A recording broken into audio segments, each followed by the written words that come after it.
Today we're diving into one of the most ambitious messages ever sent into the universe, the Voyager Golden Record. In 1977, NASA launched Voyager 1 and Voyager 2, each carrying a golden record designed by Carl Sagan and his team.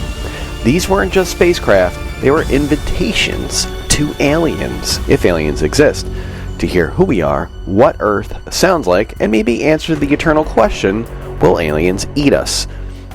As Voyager 1 and 2 flew past the planets and drifted into interstellar space, the Golden Record became more than a time capsule. Carl Sagan imagined it as a hopeful gesture from NASA to whatever aliens might someday find it. Music, greetings, brainwaves, laughter, storms, heartbeats. The Golden Record is everything we want aliens to know about us before they decide that we're interesting, confusing, or delicious. So today we break down Voyager 1, Voyager 2, NASA, Carl Sagan, the Golden Record, and the cosmic hope that if aliens do show up, they come in peace and not with a menu.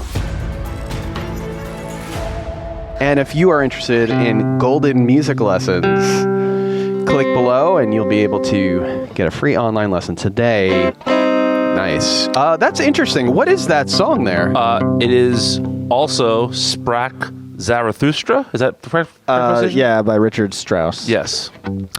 Written for Stanley Kubrick's 1969. Written for that? Yeah, I believe so. I thought it was an independent recording. And so before the viewer, what he was just playing. So this is amazing. Kevin's right. Richard Strauss traveled in time from the competition of 1896 to make it for the film of 1969. Finally did it. Time travel. Kids. Most notably used in Stanley Kubrick's 1969 film. 69? Around there, yeah. Nice. Kevin was playing some space music there to talk about our Voyager spacecraft. What were you playing there? So that was the theme to 2001. Yeah. Also Sprach Zarathustra. Is that in the 60s, 2001, The Space Odyssey? Yes. Like made in the 60s? Yeah. Yes, late 60s. Yeah. So the Voyager was sent out into space in the 70s. But go ahead, please. And it's a Richard Strauss composition, obviously predating the movie. Thank you, Brian. But it's on its surface a very simple composition made up of root, fifth, root, and then a major chord off the root, followed by a minor chord off the root. Ooh. And then 5-1, 5-1, 5-1, 5-1, 5-1, 5-1, 5. Apes dancing, apes dancing. And then it does it again, 5-1, and then it goes minor, major. And that's a timpani. That's cute. I bring up this Voyager 1 and 2 thing because, look, it's fascinating. So you have NASA, which is just a bunch of nerds. What is NASA? NASA is the National Aerosonic Mechikanlokma. So close. Yeah. National, I'll try it. National Aerospace Association. Something. I thought it was Aerosmith Association. Oh, that was Steven Tyler, the boys from Boston. So they sent this into space. That? They had this opportunity. The director of NASA, or one of the guys that was in charge of stuff, that was his name. In charge of stuff. Director of Guy in Charge of stuff. Thanks for the notes, Brian. He went to Richard Nixon and he said, "Hey, we've got this opportunity in the early 70s. The planets are going to be aligned, right? Jupiter, Saturn. What's the next one? Uranus. And Neptune. Or did I get that wrong? I think Neptune's last. Anyway, so they're going to be aligned. It was once in a 150-year thing or a 100-year thing where the planets are going to be aligned. They would slingshot a spacecraft out there to take photos. They had the technology to do it, but the technology was like, I think, the same that you have in a key fob, which is amazing. Essentially, yeah. And they can reprogram the spacecraft to do certain things. So they did it. They sent out 2 spacecraft. Nixon okayed it. And they were able to get to Jupiter. But on the spacecraft itself, they had this idea. Carl Sagan was talking about it. And he wanted to be able to, I think it was Carl Sagan. It was. He wanted to showcase humanity, to show that we existed. Because what was ultimately going to happen is that this thing was going, if it missed, if it hit, it didn't do anything, it was going to be flying in interstellar space for billions of years. So, of course, we're going to have some sort of recording with pictures and send it out into space. And that's what they did. They actually attached a golden record with how many songs we have on here? It's 31 songs. So this is dependent on an alien civilization having record players. No, they sent a needle and a way to amplify it with the record. Oh, really? Yes. Yeah. So That's fun. and there's instructions. This is what got me, because the instructions, the way that the NASA engineers described it in the documentary I was watching, they were talking about how there are instructions on how to put this record player on the together, record, yeah. and to be able to play it. Now, when I saw the record and the instructions, I was like, "Are you sure about that?" But it's also like you're used to putting records on. You're used to doing this. So it's gonna, any way to describe it to somebody who's never done it is gonna be different than you who already knows how to do that. Yeah, well, we don't know if they have eyes. They definitely have mouths. So the whole point of this, Why was that so definitive? They definitely have mouths. because they're going to come and eat us, Brian. Oh, I forgot that about was the that. whole thing. Clap yes. them cheeks. Yeah. No, even if it came with directions and all the, requisite parts, like you can't fathom what kind of course, yeah. if and it's a big if that an intelligent organism will see it, understand that they are supposed to do something with it, and then do that thing. They have to be like probably hyper intelligent. Yeah. Or more intelligent than you. Well, I mean, that's a low bar. Have either of you ever seen the film Contact that Carl Sagan wrote? Yes. Or it's based on this book, rather. Jodie Foster. Jodie Foster. Great movie. Yeah. Fantastic Oh, movie. that's a Carl Sagan. Carl Sagan wrote joint? the novel that was based on. Yeah. Oh, I had no idea. But in that movie, they talk about how so when television started, they sent. Thanks, I appreciate the underscore. Television was broadcast into space, not intentionally, but just because of the way television is broadcast, right? Yeah. So the first thing ever broadcast was the Olympics in Munich. And so when they start getting the signal back from aliens, it's footage of Hitler. And at first they're like, what the fuck? But it's because that was the first footage that went out. So they're sending it back to them, right? Yeah. So I guess hypothetically, if these aliens were intelligent, they would have already had like 30 years of television being broadcast to them. So maybe they would have a better idea. I don't know. I think it's far more than 30 years of television broadcast to them, because the radio waves travel at the speed of light, right? This is traveling speed at of sound. no speed of light. How are radio waves traveling at the speed of... They're on the electromagnetic spectrum. It would still only be 30 years though, because television debuted in like the 30s, so like 35 years. Like it would have been like No. The radio waves are traveling at the speed of light. right. It's 300,000 meters per second. Yes. The Voyager is traveling like 300,000 miles an hour. Mm-hmm. Or something. No, it's way less than that. It's like 17,000 miles an hour or something like that. My point was that there couldn't be. It could only have started with the advent of television. That was my point. Like it all of that didn't get there, but it would have been at least 30 years old because that was when television started broadcasting. They couldn't have gotten stuff from before that. They're not going to tune into television on their alien planet and see, Hitler. Imagine there's just like a race of alien Nazis out there. I know. Let's get back to the music. We had We got off here. track. Jesus, Brian. We do. You say there's not enough Nazis down? Look right at the camera. Say there's not enough Nazis. I'm not doing that. That is a setup for failure. I'm just saying. In some circles. Nick Fuentes, if you're watching, hello. Please stop watching. All right. What number alone. 11? Is this the list of the songs in order? This is how it's presented on the record. Yes. All right. So a lot of these are We should say classical sound. every country chose music to represent their nation on the record. Yes. And this is presuming that whatever civilization finds them has ears and eardrums and is able to translate sound into like... Sure, yeah. We know. sense. Well, they might have ears in their mouth. They're coming to eat us, so they're going to be hungry. Clap them cheeks. Number 11 on this is Johnny Be Good, Kevin. Oh. One of the two songs America chose, along with a blues track by, who was it? Blind Billy Johnson. Blind Billy Johnson. They went Willie- with two blues Blind Willie tracks? Johnson, They yeah. went with two blues tracks? Technically, one's a rock and roll track, Kevin, but yes.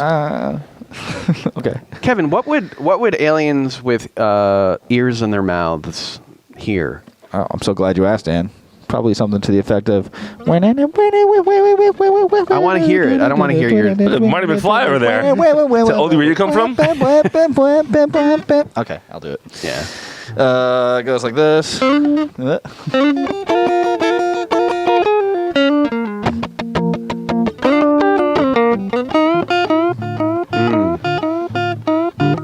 Something like that, right? Yeah.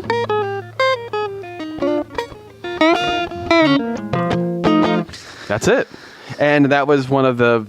So they chose that. Why? Why did they choose that song, Brian? You must know this. I mean, it's sort of widely considered a representation of early rock and roll, right? Like if you had to describe to somebody what the first 5 years of rock and roll sounded like, Johnny B. Good is as good of an example as you're probably going to find. Would you disagree with that, Kevin? No, I just don't think they'd be ready for it. Well, yeah. But your kids are going to love it. My favorite movie of all time, folks. Thank you very much. 100%. But yeah, what I read today was that actually England wanted to include "Here Comes the Sun" as their song, and EMI, the Beatles record label, declined it. Said no. No royalties for aliens. Exactly. Yeah. It's crazy. Just like a crazy short-sighted. Just stupid record label stuff. Just stupid. Do you want to be thrust out into the millennia, into the whole universe, and have everybody hear you work? No, we want to make money, man. You had me at thrust. Yeah. But a lot of this is just, I don't know. I don't know any of this, to be honest with you. We've got greetings from Kurt Waldheim. Yeah, so there Is that a song? It's a track on there. So there was recordings in various languages, including a greeting to the record. There's examples of a couple dozen languages That'd on be there. pretty cool if I was the Secretary General of the United States, knowing on my deathbed that my voice was on a record That will probably never be heard. and Yeah. some hungry alien is going to find this. because viewer, there are directions to Earth also in this contraption that they put out there. Did you know that, Kevin? Yeah, no, that was a bad move. That was a bad move. The directions here and a picture of a naked man and lady. Yeah. Yes. So I would really love to take it there, but we can't clap those cheeks here. It's a family show. Family show. Yeah, no, there's they did it by if I'm remembering the Vsauce video that I watched. The closest pulsar to us, because a pulsar is it's like a universally recognizable road marker in the universe, I guess you could say, and then it shows our distance from that in like astronomical units. I mean, the flaw with all of this thinking is that they understand things even remotely how we do. You know, exactly. We see how different cultures even and then there's don't understand things the same There's like way an on the same arrow planet. pointing to like Earth being like the third planet from the sun, presuming they know what an arrow is. You know, it's a very human thing because we used arrows to hunt. They're going to have to know math, though. So on there is encoded analog math audio. is a universal language. But that's cool. Math is an Earth language. No, it's not. No, it's not. Math has to be the a principles universal are the same, language. but we don't know if they express it the same way. That's what I mean. Like the concepts are the same, but is their expression the same? Like if you have one alien and then you add another alien, how many aliens do you have? but we represent 4 one cheeks. as a straight line like this. No, well, that's what I liked about the movie Contact is that I think the first signal that was received by Earth was just like a series of prime numbers. Yes, right. And exactly. they're like, oh, I recognize this as like some sort of intelligence. But I think that has to be part of it. So they did include some of this encoded analog audio with mathematical definitions, human anatomy, animals, landscapes, all that stuff. Earth sounds. There's got to be sounds on alien planets. They might recognize. If they have ears. It's just like Newark, though. So it's just like construction and honks. People being catcalled. Yeah. The human sounds of footsteps, laughter, heartbeat, Morse code, a kiss. Aliens don't kiss. You don't know that. They got mouths. We know that. They definitely have mouths. And an unborn child's heartbeat? Weird. That is a little weird. Weird choice. I have a recording of my daughter's heartbeat someplace. Do you? Yeah, when the first ultrasound, I recorded it. You should remix it. Yeah, you should put it into like a 120 BPM track. I was actually going to make music out of it, and then like a month later, Jay-Z did it with his daughter, made a song. Jay-Z ruined it for me. They always do that. The record itself. Who are they, Dan? Look at the camera and say, who are they that always ruin it? What are you talking about? aliens. Okay. Yeah. The illegal. The aliens. Okay. So the material of the record itself is gold-plated copper. And if you get a chance to do this, go watch. I forget the name of it. I should probably look it up. Go watch any documentary on the Voyager. Or just read about it. There's a lot of articles and tons of articles books about it. Yeah, Sure. But if you're a music person, you should know that our music's in space somewhere. Aluminum with electroplated uranium-238, so that alien scientists could date the record by decay. Because, by the way, like when you think of the universe in total, Kevin, you fall asleep to this all the time. Sure do. It's unfathomable how far everything is. Yeah. Like the nearest star is what, Kevin? 4 light years away. Thank you. Proxima Centauri A. But light years in terms of years, it would take us what, like 100 X years in real time? I mean, it depends on how fast you travel. Yeah. Well, how fast can you travel, Kevin? About 60 miles an hour? In car? Yeah. I know he can't drive 55. You didn't get that Sammy Hagar No, reference, did you? The cover includes a diagram showing how to play the record. We talked about this at 16 and something. I can't see Yes. that. 16 and 2/3. So basically, RPM? The higher the RPM, the less amount of material you can fit on the disc. Okay. So think about like a 7-inch record, right? It's a 45 RPM record. 33 is a little bit bigger. The more revolutions you do, the faster it goes. So Yeah. you want to slow it down to as slow as it can. So this was 53 minutes per side, which your standard vinyl record is about 25 minutes per side. So That's nuts. This is like twice as long as a standard vinyl record. And then they're going to have to know they're going to play it on the wrong speed. They think they were going to all sound like Barry White. No, the other way. We're going to play it faster than that. Oh, really? 16 is a shockingly low number of revolutions. I would just think you'd have to spin it fast. So it would take tens of thousands of years with current technology to reach Proxima Centauri. But potentially 40 to 60 years with a hypothetical spacecraft that could reach 10% of the speed of light. Voyager 1 would take 73,000 years to get. Wow. Yeah. We're going to be long gone by then. We've got about 5 billion years left on this Earth. I'm pretty sure I'm going to be gone by then. Pretty sure. You never know, though. Right? Yes. Okay. There's the episode of Black Mirror where they start putting everybody into the simulation because Earth is going to end. No. Great episode of Black Mirror. No, I don't know if I've ever seen that It's one. really good. Every time I watch Black Mirror, I walk away with just a bad taste in my mouth. Yeah. It's Yeah. it's pretty crazy. So like I said, it was Voyager 2 was launched first, August 20th, 1977. If you get to see the first pictures of Jupiter, Saturn, Uranus, Neptune, every time they said Uranus, I couldn't help myself. I had to A laugh. little giggle. I had a little giggle. I'm still 5. Cheeks. The only spacecraft ever to visit Uranus and Neptune, and it entered interstellar space in November 5th, 2018. Voyager 1 launched September 5th, 1977. It reached space first on August 25th, 2012. Farthest human-made object from Earth, and it's now over 15 billion miles away. We have lost contact with them, right? We can no longer get images from them. They turned off the cameras. They turned off lots of the equipment, but I believe they're getting data still at like 1 kilobyte a minute because it's so far away. Yeah. It's just that when I go outside, I live in Ringwood, New Jersey, and I look up when it's a clear night and you could see certain stars. You can usually see Venus in the morning. It's usually the eastern and western star. Sometimes you can see Mars. There are times you can see Jupiter, and it's bigger. You know what I'm talking about? Yeah, I do.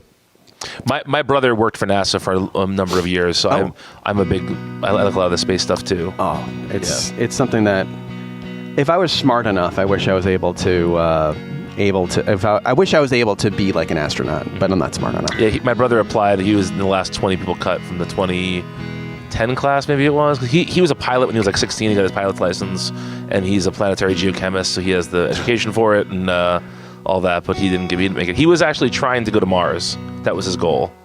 Oh, Like is he interested in the Elon Musk vision for Mars, or is he a socialist like you?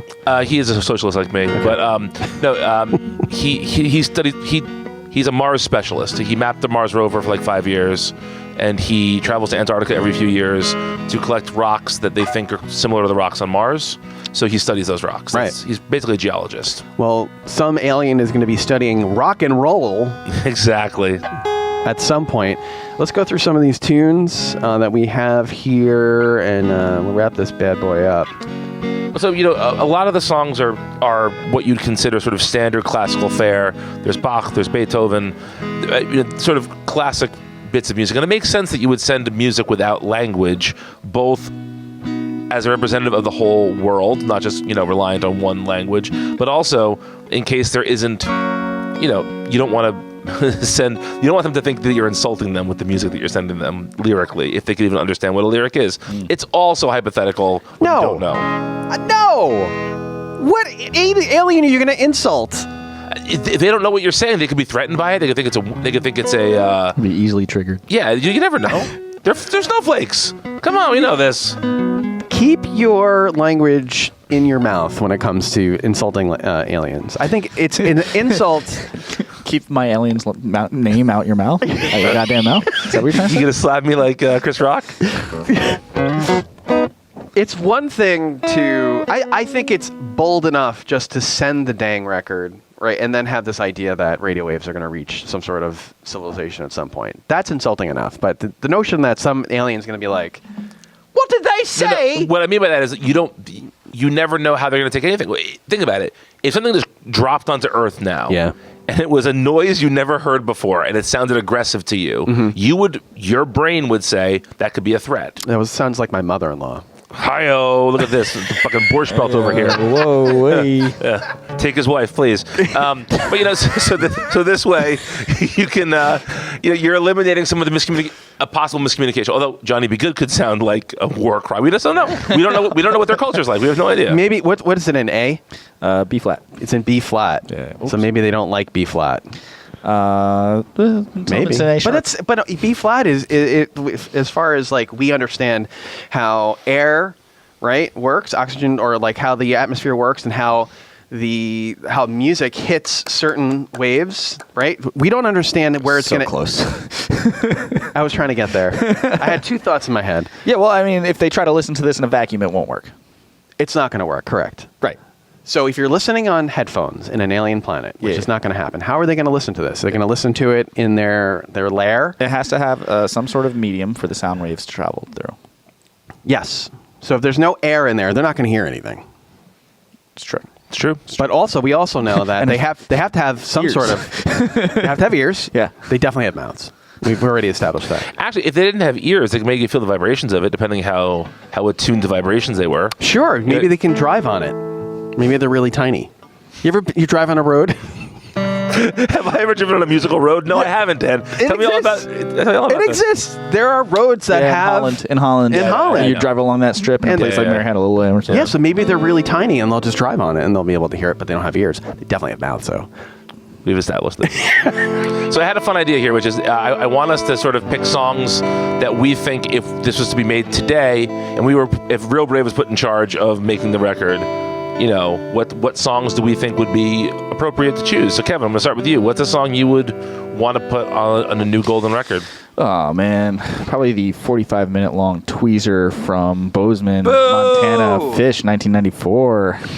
Boo. And they would boo you, too. No, they'd be like, whoa, this is crazy. They'd be like, this music is interesting, but these lyrics are corny as fuck. That's what they would say, probably. What Is that else? really... Would that You be would really I fun? would that throw on a Bozeman tweezer in there, yeah. Okay. Dan, pick a song. I would have to say the first thing that comes to my head is Us and Them. Pink Floyd. Yeah. I would have to pick that one. I was trying to think of what Beatles song I want to put on there. I think I want to do Strawberry Fields Forever. I feel like it's a combination of a very classic melody, but with a lot of avant-garde leanings. The lyrics are surreal. You don't need to necessarily have lived the experience to understand it. So yeah, that'll be my first pick with Strawberry Fields Forever. Kevin, second pick. The overture to Tristan and Isolde. By? Wagner, which is said to have revolutionized modern music. Yeah. Dan, second one. I'd probably do a gag like the Juicy Fruit theme Okay. from... Gets right through you. Yeah, it gets right through you. You never know. Yeah. You know what I'm talking about? Nope. Juicy Fruit had a jingle. Juicy Fruit. It's gonna move ya. It gets right through ya. I would do that. I would do a gag second. I got to think of another one though. So my second would be John Coltrane's "A Love Supreme," all four parts. Oh, okay. It's spiritual. It's there's no language to it, so it's universal. Yeah, my favorite piece of music I've ever recorded. Okay. Last one, Kevin. Oh, there's another one. Yeah. I forgot about Dre. by Eminem. Hip hop is an important part of America, of U.S. and world culture. That's not a bad thing to have some hip hop on there. Nice, okay. I'd have to pick a crooner. I don't know what crooner I would pick though, because as a vocalist, I'm really blanking on this one. I would pick maybe. I think we have to go with Frank Sinatra, right? Hoboken, New Jersey's own. Yeah, we'd have to. Wait, I don't know what Frank Sinatra. That's a good one. Fly Me to the Moon. Yeah. Fly Me to the Moon's good. Yeah, let's pick Fly Me to the Moon. I like that. I've heard a really good ska version of that one. We're not sending ska into space. Why not? Although I did recently, like a year ago, I had read someone describe ska as the sound of eating mozzarella sticks when you're 13. Yes. And that's like the perfect description of it. Yes. So, yeah, that's good. The sound of Mountain Dew. Exactly, yeah. For my last one, I would do something like maybe some gamelan music or some something that's very rhythmic, something percussion-y. I feel like percussion is likely the first instrument anyone on any culture ever experienced besides the human voice. You bang shit together, right? So something that's very percussive. So gamelan music or maybe a drum corps. Something that would just have a steady percussion beat, I think. Percussion does make sense, actually. Yes. Yeah. If anything, they probably had percussion and mouths with big pointy teeth. I think that we're going to leave it right there. If you're interested, If you have big pointy teeth. you know, this is going to be broadcast somewhere in the stratosphere of the universe, right? At some point, there's some alien that's going to watch this and probably think that humanity has lost it. If you are interested in learning music in space, click below, realbraveaudio.com. You can learn so much stuff. We talked today about the Voyager 1 Golden Record. Kevin, we'll see you next time. Bye. All right, let me export this.